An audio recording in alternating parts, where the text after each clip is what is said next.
సంఖ్యాకాండము 4వ అధ్యాయము.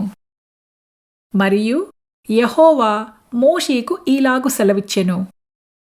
గెర్షోనీయులను వారి వారి పితరుల కుటుంబముల చొప్పునను వారి వారి వంశముల చొప్పునను లెక్కించి సంఖ్యను వ్రాయించుము.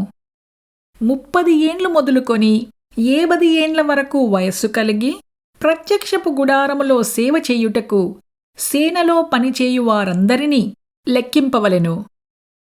పనిచేయుటయు మోతలు మోయుటయు గెర్షోనీయుల సేవ.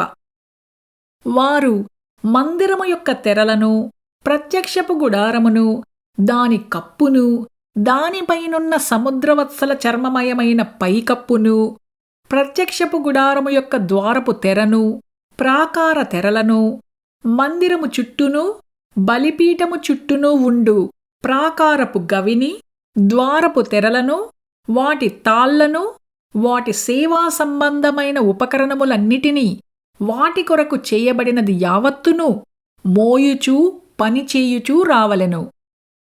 గెర్షనీయుల పని అంతయు అనగా తాము మోయు వాటినన్నిటినీ చేయు పని అంతటినీ అహరోను యొక్కయు అతని కుమారుల యొక్కయు నోటి మాట చొప్పున జరగవలెను.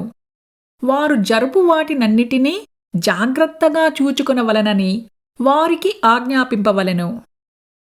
ప్రత్యక్షపు గుడారములో గెర్షోనీయుల యొక్క పని ఇది. వారు పనిచేయుచు యాజకుడగు అహరోను కుమారుడైన ఈతామారు చేతి క్రింద ఉండవలెను.